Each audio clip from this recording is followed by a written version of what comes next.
எனக்கு ஒரு வாக்கு கூட. நீ எப்படி வாழ போறியோன்னு எனக்கு தெரியாது. ஆனா சாகும்போது இந்த உலகமே மதிக்கிற பெரிய பணக்காரனா தான் சாகணும்.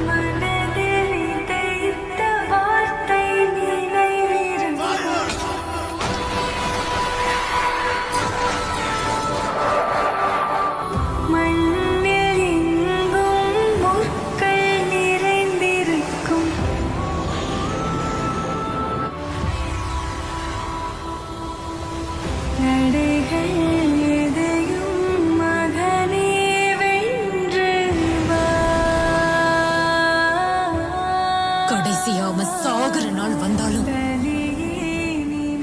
அவனுக்கு பாட கற்ற வேலை கூட யாருக்கும் கிடைக்காது. ஏன்னா அவனோட கல்லறை வரைக்கும்